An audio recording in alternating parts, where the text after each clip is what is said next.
বাবু ভাই আমার কাছে আমি বলি যে ধরেন গত ২০ বছরে আমার যত সহকর্মীদের সাথে আমি কাজ করেছি, এভাবে একজন দুজনের কথা বলতে গেলে হয় কি তখন মনে হয় যে অন্যদের ব্যাপারে কি আমি একটু উদাসীন হয়ে কথা বলছি, কিন্তু না, সেটা না, উদাসীন হয়ে বলছি না। আমি বলতে চাইছি যে গত ২০ বছরে আমি আমার যত সহকর্মীদের সাথে কাজ করেছি তার মধ্যে আমি বিশেষ করে ২-৩ জন সহকর্মীর কথা বলবো, যেমন ফজলুর রহমান বাবু, মোশাররফ করিম, শহীদুজ্জামান সেলিম।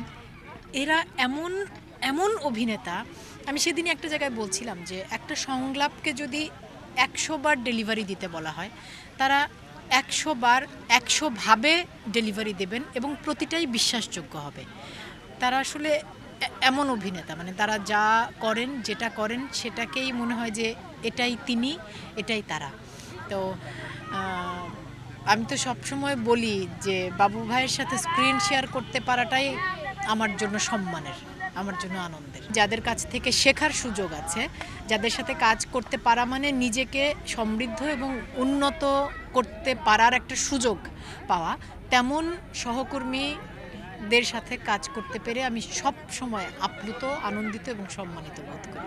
আমি তো অভিনেত্রী, আমি মাধ্যমকে একদম আলাদা করতে চাই না।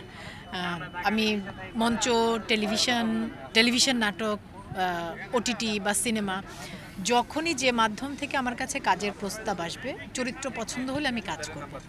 মাঝখানে সময়টাতে যেটা হয়েছে যে অনেক বেশি ধারাবাহিক নাটকে কাজের প্রস্তাব পেয়েছি। তো আমি আসলে এখন যে অবস্থার মধ্যে আছি, মানসিক অবস্থা, তাতে করে ধারাবাহিকে কাজ করাটা আমার জন্য একটু মুশকিল, কারণ একটা লম্বা সময়ের কমিটমেন্ট দিতে হয়। তো সেখানে একক নাটক বা টেলিছবির সুবিধাটা হচ্ছে যে একটা নির্দিষ্ট সময়ের মধ্যে ৪-৫ দিনের মধ্যে কাজটা শেষ হয়ে যায়। এটা আমার জন্য মানে কৌশলগত দিক থেকে সুবিধাজনক।